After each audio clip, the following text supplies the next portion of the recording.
नमस्कार साथियों, मैं आपके साथ मुकेश कुमार आप सभी का आपके ही YouTube channel M learning classes में बहुत बहुत स्वागत करता हूं।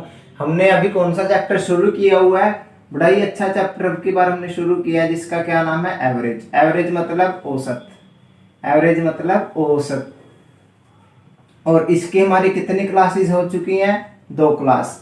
और अगर आपने हमारी पिछली क्लासेस नहीं देखी हैं तो वो क्लासेस जरूर देखें, क्योंकि उन क्लासेस के बिना आप इस क्लास को समझ नहीं पाओगे। क्योंकि लास्ट क्लास में, सेकंड क्लास में हमने एक बड़ा ही अच्छा कॉन्सेप्ट डिस्कस किया था, तो उससे आगे ही उसके ऊपर जो हमसे सम बनते हैं, वैसे तो कुछ सम वहाँ भी हो गए थे, लेकिन एक बार फिर उस चीज़ को रिमाइंड करते हैं और क्वेश्चन देखते हैं उसी कंसेप्ट के ऊपर। उस कंसेप्ट को अगर मैं छोटे उसमें बताना चाहूँ तो मैं क्या बताऊँगा? जैसे मैंने क्या कहा था आपके पास, 2 4 6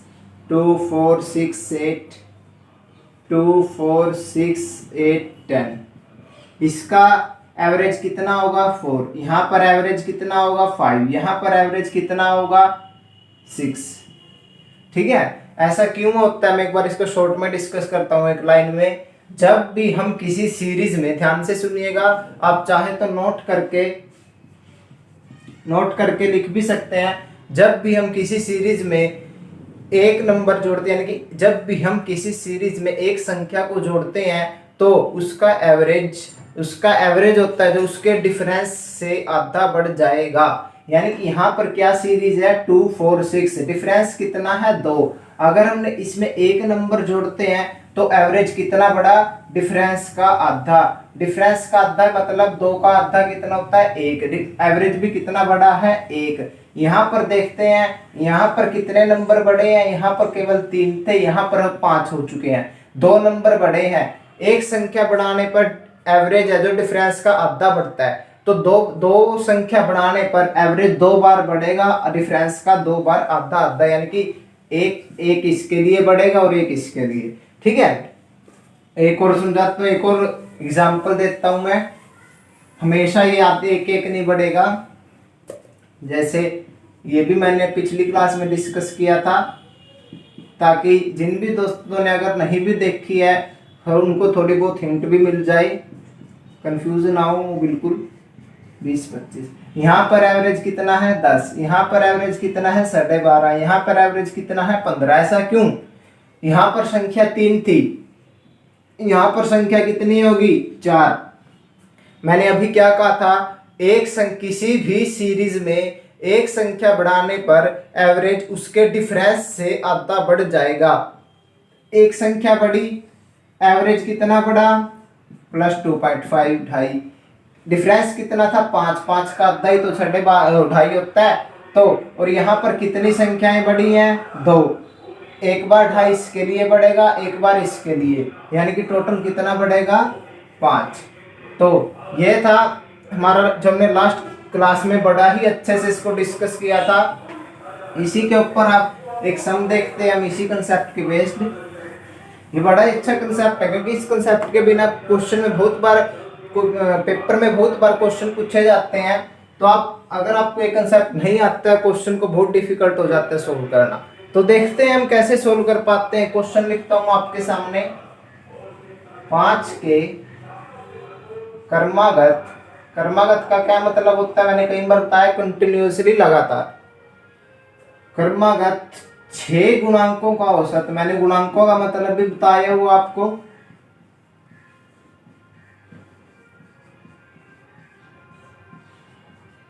छह गुणांकों का औसत कितना है? 50 है। यदि इसमें 20 संख्याएं जोड़ दी जाए, यदि इसमें आगे 20 संख्याएं जोड़ दी जाए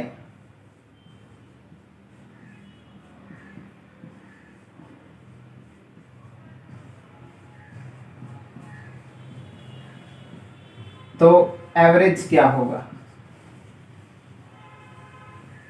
या कह सकते हैं औसत क्या होगा?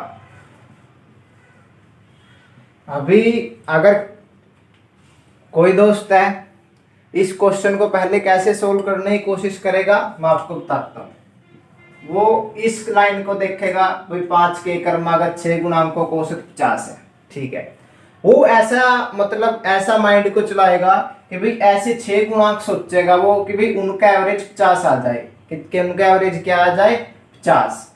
लेकिन आपको जब ये चीज दे दी, यदि इसमें 20 संख्याएं जोड़ दी जाए तो एवरेज क्या होगा, और आपने अभी लास्ट कंसेप्ट देखा है वो इसी चीज के ऊपर बेस्ड है। यानी कि मैं कह सकता हूं, क्या कह सकता हूं मैं, 5 के गुणांक हैं, 5 के क्रमागत 6 गुणांक, यानी कि जो 5 के गुणांक हैं यानी कि सभी में 5-5 का डिफरेंस होगा कि नहीं होगा। 5 के गुणांक का मतलब क्या होता है, 5 के मल्टीपल्स, 5, 10, 15, 20, 25, लेकिन इसने उनका औसत 50 दिया हुआ है। हमको ये नहीं पता भाई वो कहां से स्टार्ट हो रही है वैल्यू और कहां तक वो जा रही है, हो सकता है वो 15 से स्टार्ट हो सकता है 25 से स्टार्ट हो, हमको कुछ नहीं पता। लेकिन अगर आपने कंसेप्ट पीछे भी अच्छे समझा है तो आपको कुछ पता होने की जरूरत भी नहीं है। आपको एक बात दी हुई है, औसत कितना है इसका 50, कितनी संख्या का, 6 संख्याओं का, 6 गुणांक या 6 मल्टीपल्स का औसत कितना है 50। यदि इसमें 20 संख्याएं जोड़ दी जाएं और सभी 5 के क्रमागत हैं, यानी कि सभी में डिफरेंस कितने का है 5 का, और अगर मैं एक संख्या को बढ़ाता हूं तो हमारा एवरेज कितना बढ़ेगा। अगर मैं एक संख्या को बढ़ाता हूं तो हमारा एवरेज कितना बढ़ेगा, +2.5, ढाई क्यों, एक संख्या बढ़ाने पर मतलब जब हम एक संख्या बढ़ाते हैं किसी भी सीरीज में तो एवरेज डिफरेंस से आधा बढ़ जाएगा, यानी कि एक संख्या बढ़ाने पर एवरेज जो +2.5 इंक्रीज होगा। तो 20 संख्याएं बढ़ाने पर हमारा जो एवरेज है वो कितना बढ़ेगा, निकाल सकते हो आप बड़े ही आसान तरीके से, इससे आसान तरीका नहीं हो सकता कोई। कितना बढ़ेगा 50, एवरेज कितना इंक्रीजमेंट हुआ 50 का, और पहले हमारा एवरेज क्या था 50, इसमें हम 50 और जोड़ देंगे, एवरेज कितना आ जाएगा 100। This is your answer. तो यह था हमारा आंसर। तो एवरेज क्या होगा, एवरेज क्या होगा आपका, अब नया एवरेज कितना आएगा 100। कॉन्सेप्ट वो था, उससे कितना आसान हो गया सब। अगर आपको वो कॉन्सेप्ट नहीं आता है तो आप इस क्वेश्चन को कैसे करेंगे वो भी मैं आपको बता देता हूं। अगर कॉन्सेप्ट आपको नहीं आता है तो देखिएगा आपके साथ क्या होगा। आप ये सोचोगे भी 5 की ऐसी 6 गुणांक हैं जिनका औसत क्या है 50 है, वो गुणांक क्या होंगे। पहले तो आप 6 नंबर के लिए लगाए, 1 नंबर, 2, 3, 4, 5, 6, इन सभी में 5-5 का डिफरेंस। अगर आपको वो कॉन्सेप्ट नहीं आता है आप ऐसे करोगे, ठीक है। अभी आपको पता है सभी में 5-5 का डिफरेंस है, मतलब जो इसका एवरेज है वो मिड वैल्यू होगी। एवरेज कितना है 50, मिड वैल्यू क्या होगी अपने पास, मिड वैल्यू एवरेज कितना है इसका 50, मिड वैल्यू 3 यहां से छोड़ोगे आप, 3 यहां से, बीच में क्या बचेगा, बीच में तो ये बचेगा, ठीक है। यहां से आप देखोगे भाई इसका 50 ऐसे, इधर आप अगर 50 रखते हो, मिड वैल्यू 50 है, तो आप देखेंगे कि भाई इसमें ऐसी कौन कौन से 6 गुणांक है जिनका औसत 5 है। यहाँ पर कुछ वैल्यू आएगी, यहाँ पर फिर आप सभी को प्लस करोगे, इसके आगे 20 संख्याएं जोड़ोगे जो कि एक इम्पॉसिबल काम है, 25 संख्या हो जाएंगे आपके पास टोटल, ठीक है। आप कर ही नहीं पाओगे इस मेथड से, बहुत ज्यादा लेंथी हो जाएगा। कंसेप्ट आना बहुत जरूरी है आपको इस क्वेश्चन को करने का। कंसेप्ट आता है तो 1-2 लाइनों में सम खत्म हो गया ये, ठीक है। इससे आगे इस कंसेप्ट पे लगभग हम हर प्रकार के सम कर चुके हैं। पिछली क्लास में भी हमने इस कंसेप्ट पर 4-5 क्वेश्चन किए थे, अलग अलग टाइप के थे वो, तो प्रैक्टिस कीजिए। कोई भी मैथ होगा आपके पास, हर मैथ में अर्थमेटिक में ये सम होते हैं, वहां से प्रैक्टिस कीजिए। अगर कहीं भी कोई भी दिक्कत आ रही है किसी भी सम में तो आप हमारे व्हाट्सएप नंबर 8168264057 पर हमसे कांटेक्ट कर आपका कोई भी सम है, किसी भी चैप्टर से रिलेटेड है, इससे आया, एडवांस से आया, अलजेब्रा से है, कोई दिक्कत नहीं, आप इस पे व्हाट्सएप कर सकते हो। आपकी हर प्रॉब्लम है जो उसको सोल्व करवाई जाएगी यहाँ पर, ठीक है। और हमारे चैनल के अबाउट में भी आपको हमारे कॉन्टैक्ट नंबर मिल जाएंगे। उसके बाद एक नया टॉपिक लेकर आता हूं आपके लिए जिसको मैं नाम दूंगा टाइप 4, क्योंकि इससे पहले 3 तरह के टाइप हम कर चुके हैं। उस टाइप का नाम क्या है एपी। एपी को मैं क्या कहता हूं, अर्थमेटिक प्रोग्रेशन। अगर मैं इसको हिंदी में लिखूं तो समानांतर समानांतर श्रेणी।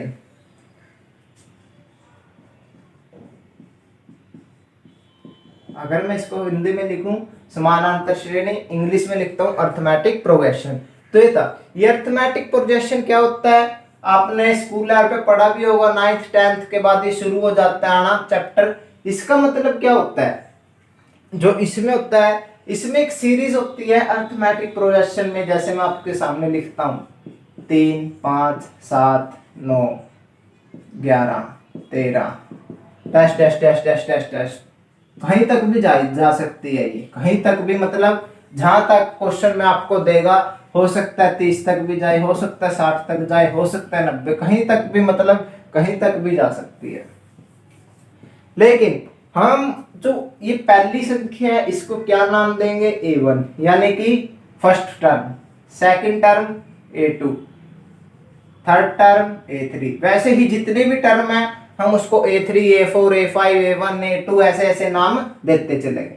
और इनके बीच में डिफरेंस कितने कितने का है, 3 और 5 के बीच में 2। यहाँ पर डिफरेंस कितने का है, 2। तो एपी में क्या होता है, डिफरेंस सेम रहता है, यानी कि यहाँ पर डिफरेंस को हम डी से डिनोट करते हैं, कितना है, 2। ठीक है, इसके ऊपर जो एवरेज में सम बनते हैं मैं वो आपके सामने अभी दिखाना चाहूंगा, इसके ऊपर कैसे सम बन सकते हैं।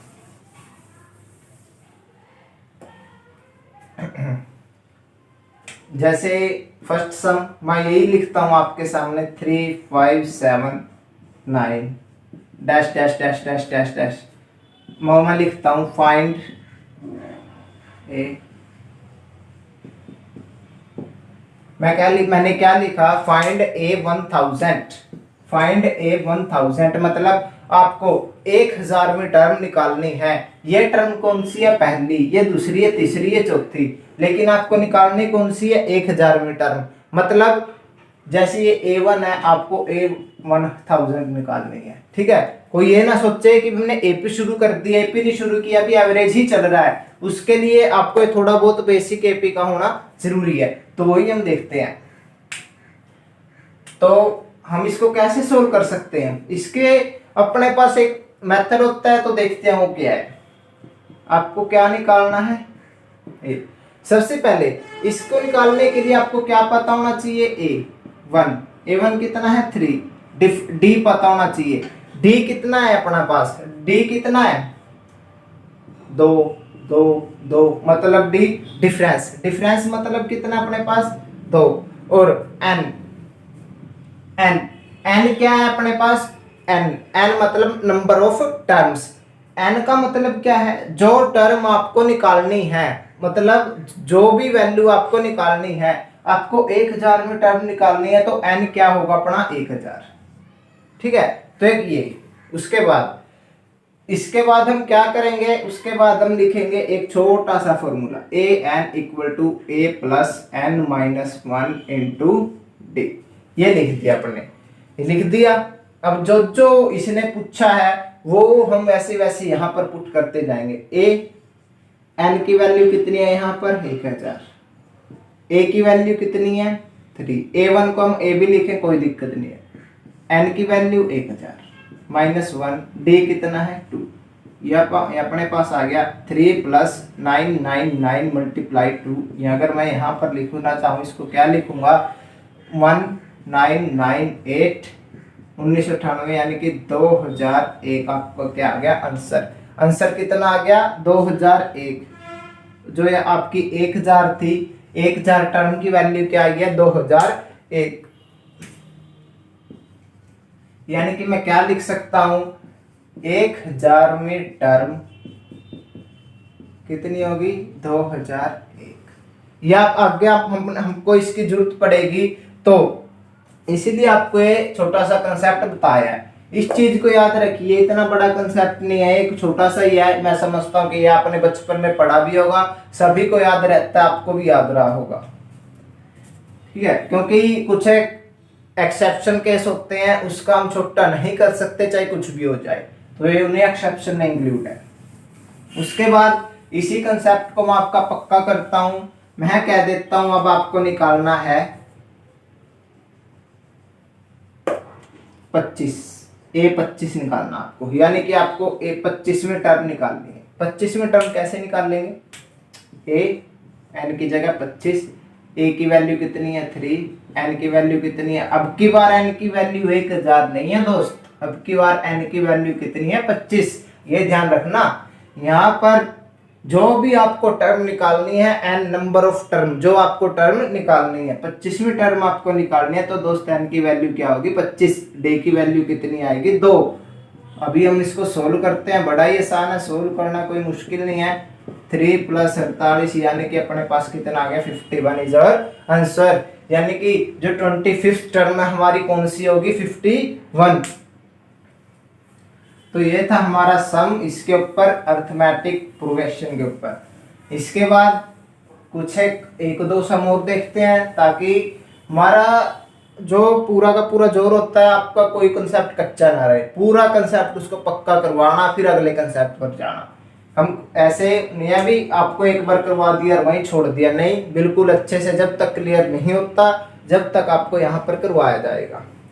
जैसे मैं नेक्स्ट क्वेश्चन लिखता हूँ 7, 12, 17, 17 के बाद 22, 22 के बाद dash dash dash dash dash, तो आपको निकालना क्या है A101 क्या होगा, यानी कि फाइंड टर्म, फाइंड 101 टर्म, यानी कि 101वीं टर्म आपको निकालनी है।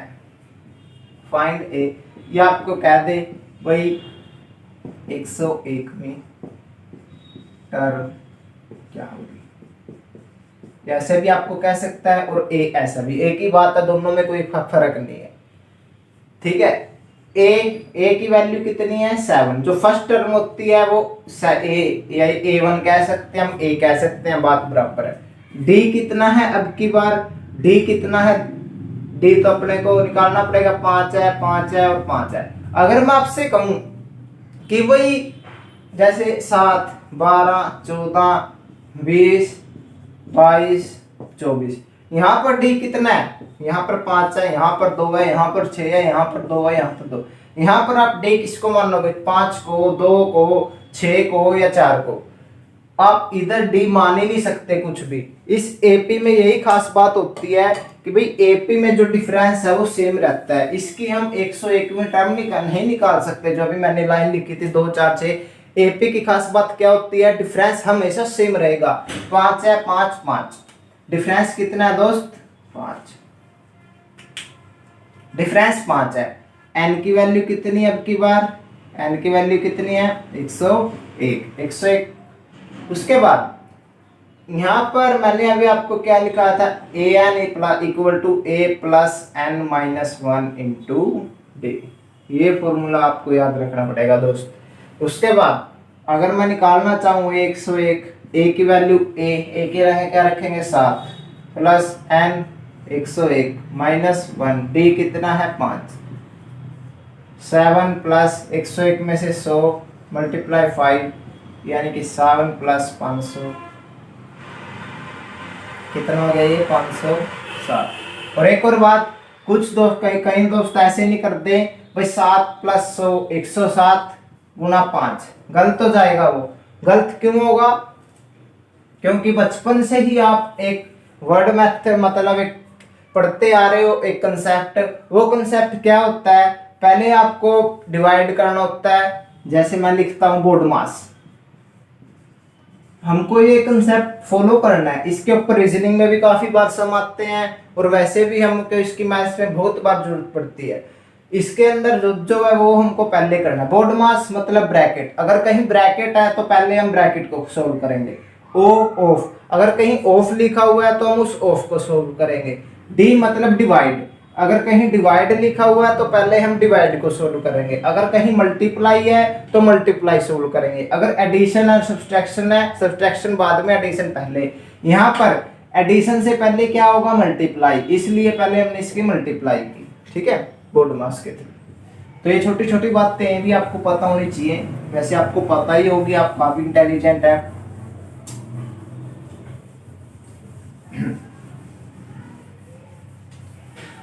तो नेक्स्ट सम देखते हैं क्या है अपने पास, इसी के ऊपर बेस्ड नेक्स्ट सम। वो क्या है आपके पास 7, 12, 17, 22 डैश डैश डैश डैश और लास्ट में क्या है आपके पास 507। और आपसे क्या पूछा अब की बार,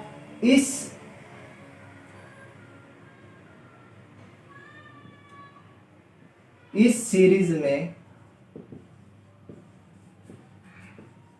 कुल कितनी संख्याएं हैं, कुल कितने टर्म है।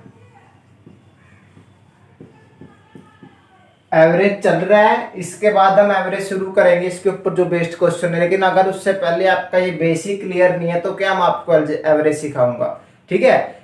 हर चीज सिखाने से पहले उसका कुछ बेसिक होता है, बेसिक अपने को पता होना चाहिए। अगर आपको बेसिक ही नहीं पता है तो मैं आपको एवरेज कैसे सिखा पाऊंगा, नहीं सिखा पाऊंगा। तो इस सीरीज में कुल टर्म कितनी है यह हमको ये बताना है। इसमें समझने की कोशिश करिएगा कि भाई जो 7 से 507 तक एक सीरीज है, इस सीरीज में कुल मिलाकर कितने नंबर्स लिखे हुए हैं। जैसे 1 2 3 4 5 तो हमको दिख रहे हैं, इसका मतलब ये थोड़ी है भी इसमें 5 ही नंबर है, नहीं, इनमें बीच में भी कुछ ना कुछ कोई ना कोई कितने ही नंबर होंगे, हमको नहीं पता। वो कैसे निकाल लेंगे, वो भी निकालना बड़ा ही आसान है। an equal to a plus n minus 1 equal to d, ये हमको निकालना है। लेकिन इसके हमको निकालना क्या है अब की बार n क्या होता है, नंबर ऑफ टर्म, यानी कि इस पूरी सीरीज में कितने टर्म्स हैं, ठीक है, n निकालना हमको अब की बार। आपको लेकिन आपको ये पता होना चाहिए इसमें कितनी कितनी वैल्यू गिवन है और किस किस की गिवन है। आपको a की वैल्यू कितनी है 7, d की वैल्यू कितनी है, कितना डिफरेंस है 5 5 5 5, d की वैल्यू कितनी होगी 5, n की वैल्यू n तो आपको निकालना है 1, ठीक है। अभी अगर आप n कब निकाल पाओगे, जब आपको इसकी an वैल्यू पता होगी। an वैल्यू क्या होती है 507, हर एक मतलब जो लास्ट वैल्यू होती है वही an होती है, ठीक है।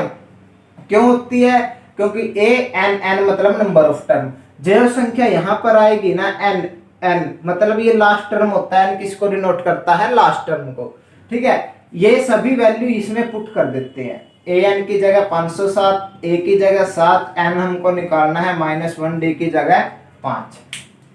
इसको हम सोल्व करते हैं, 507 - 7 equal to n-1 divided by 5 multiply by 5 sorry. उसके बाद अगर मैं इसको सोल्व करता हूँ 500 इक्वल टू n-1 5, इस 5 को अगर मैं इधर नीचे लेकर आता हूँ तो क्या होगा n-1, यहाँ पर अगर मैं इसको काटता हूँ तो कितना होगा 100 इक्वल टू n-1। अगर मैं इस -1 को इधर लेकर आता हूँ तो क्या होता है 100 + 1 इक्वल टू n, तो कितना होगा 101। यानी कि इस पूरी सीरीज में कितने टर्म है 101 टर्म है, पूरी सीरीज में कितने टर्म है 101 टर्म है। और इसका एक छोटा मेथड इसका मैं आपको बता सकता हूं, क्योंकि जिस भी सम का, जिस भी कॉन्सेप्ट का छोटा हो सकता है उसका मैं आपको करवाऊंगा, लेकिन जिस सम का नहीं हो सकता वो कैसे करवाएंगे, ऐसा धक्का पेली वाला काम नहीं करेंगे। इस सम का आंसर क्या आ गया 101, यानी कि ये 507 कौन सी टर्म है 101, 101 में टर्म है, ठीक है। एक ये था, ये सम था। और इसी सम का अगर मैं छोटा करवाऊं आपको, मैं छोटा कैसे करवा सकता हूं, देखते हैं छोटा कैसे करवाएंगे। मैं कहता हूं उसके लिए भी छोटा छोटा वैसे कुछ नहीं होता, सभी जो बेसिक फॉर्मूले होते हैं वहीं से बनाना होता है, वहीं से बनाया ये भी, ताकि जो कंक्लूजन है उसी से बनवाए। Last value minus first value divided by difference, divided by difference. इतना करने के बाद +1, ठीक है, ये लिख दिया आपने को। इसके जो आएगा, अब इसके बाद जो आपका आंसर आएगा, मतलब जो कुछ आएगा वो आपका आंसर होगा। लास्ट वैल्यू क्या है 507 माइनस फर्स्ट वैल्यू 7, डिफरेंस 5 +1। ये भी कर सकते हो या पिछले वाला भी, क्योंकि ये जो मेथड है पिछले वाले का ही उसका क्या है छोटा स्वरूप है, निष्कर्ष है, उसका कंक्लूजन है। इसमें से मैं 1 माइनस करता हूँ, 500 डिवाइडेड बाय 5 प्लस 1।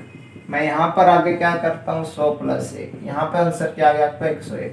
तो इससे भी आपका यही आंसर आ रहा है। तो आपकी मर्जी है, किसी से भी यूज करें, लेकिन मेन बात क्या है, आपको समझ में आना चाहिए, आपका क्लियर होना चाहिए कंसेप्ट। इसके बाद एक क्वेश्चन देता हूं, उसका आप कमेंट में जवाब दीजिएगा।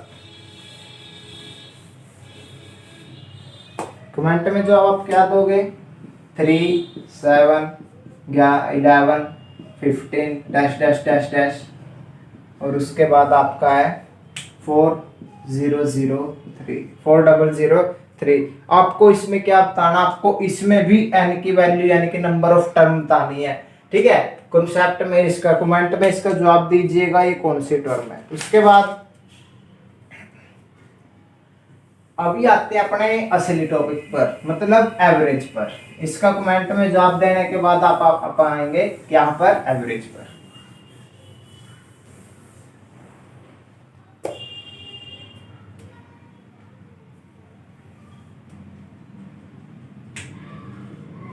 फर्स्ट सब एवरेज के ऊपर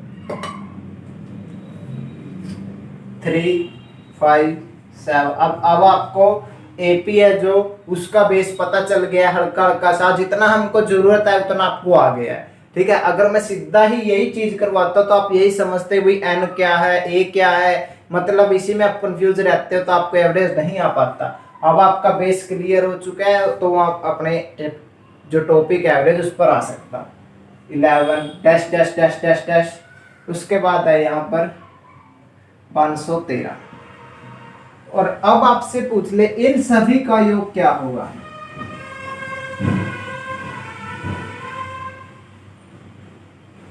इन सभी का योग क्या होगा, निकाल सकता है कोई। सिर्फ इसी से ये चीज आपके पास, और आपको इनका यानी कि 3 से लेकर 513 जोड़ना है और इनका योग निकालना है। क्या कोई निकाल सकता है बिना एपी के? बिना एपी के क्या कोई निकाल सकता है? नहीं निकाल सकता। इसका रीजन है क्यों नहीं निकाल सकता, आपको ये नहीं पता अभी तक इसमें कितने टर्म है। जब तक आपको ये नहीं पता इस पूरी सीरीज में इसमें टर्म कितनी है, आप एवरेज नहीं निकाल सकते, मतलब सॉरी, इनका सम है जो योग है वो नहीं निकाल सकते। आपको क्या नहीं पता होगा, टर्म। वो टर्म हम कैसे निकाल लेंगे, मैंने अभी आपसे एक बड़ा ही सुंदर मेथड आपको बताया था, last value minus first value divided by क्या लिखा था, डिफरेंस प्लस 1। और ये किसकी वैल्यू होती है, किसकी वैल्यू होती है, एन की। एन मतलब number of terms. Last value 513, first value 3, difference कितना है 2 का, प्लस 1। इसको हम कैसे सोल्व करेंगे, 510 डिवाइडेड बाय 2 प्लस 1, ये हमारे पास क्या आ गया 255 प्लस 1, कितना आ गया 256, कितना आ गया 256, यानी कि 256 क्या है हमारे पास, नंबर ऑफ टर्म्स। हमारे पास कितने टर्म्स है, 3 से लेकर 513 तक 256। अभी 256 आया है। 256 आने के बाद हम इनका सम कैसे निकाल सकते हैं, हम इनका सम निकाल लेंगे। वैसे तो कई सारे मेथड हैं, लेकिन मैं आपको एक मेथड बताता हूँ, 2 बताऊंगा।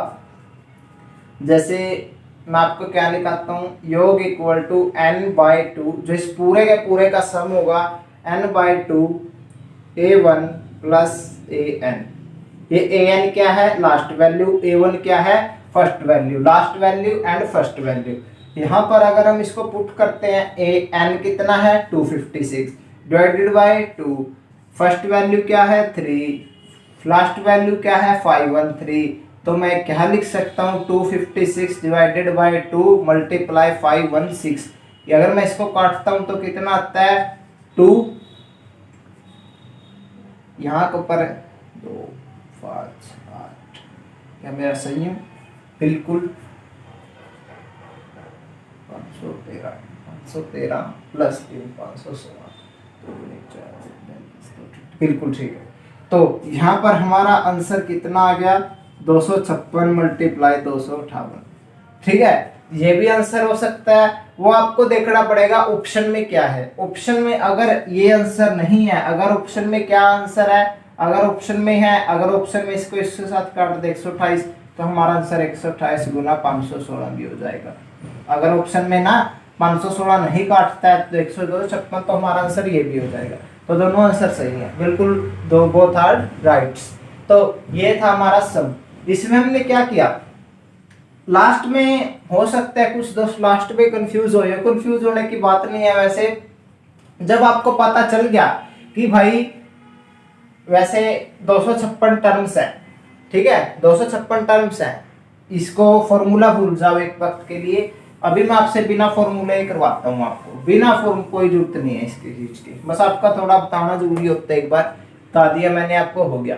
ठीक है, आपको पता चल गया कि भाई नंबर ऑफ टर्म इतना, तो देखो आपको निकालना पड़ेगा। नंबर ऑफ टर्म कितना है, 256। नंबर ऑफ टर्म कितना है, 256। इसको साइड में लिखो, ये निकाल लिया आपने। निकालने के बाद का काम, अब आप इसको क्या निकाल लो, एवरेज निकाल लो। एवरेज मैंने आपसे कौन सा क्या कहा था, कैसे निकाल लेंगे, फर्स्ट एंड लास्ट का सम डिवाइडेड बाय 2। 3 + 513 डिवाइडेड बाय 2, यानी कि 516 डिवाइडेड बाय 2 कितना आ गया, 258 258 आ गया, 258 आ गया। मतलब इस यहां से लेकर यहां तक का एवरेज क्या है, इस पूरे का औसत कितना है, 258।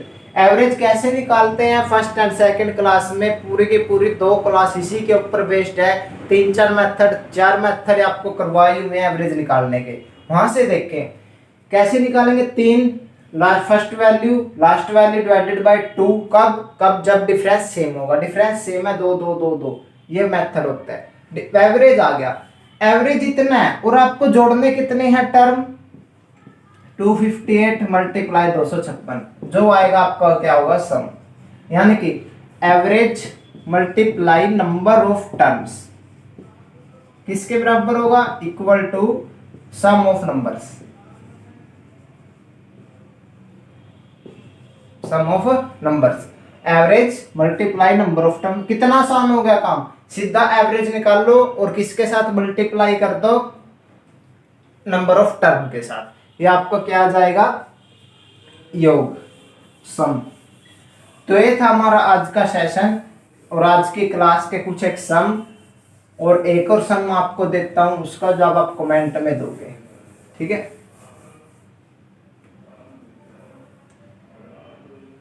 7, 11, 15, 19 टेस्ट टेस्ट टेस्ट टेस्ट।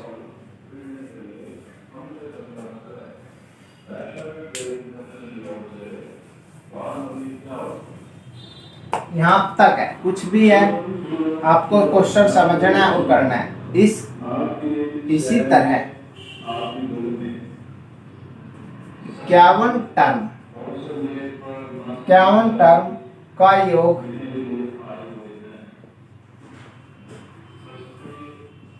क्या होगा, इसी तरह 51 टर्म का योग क्या होगा।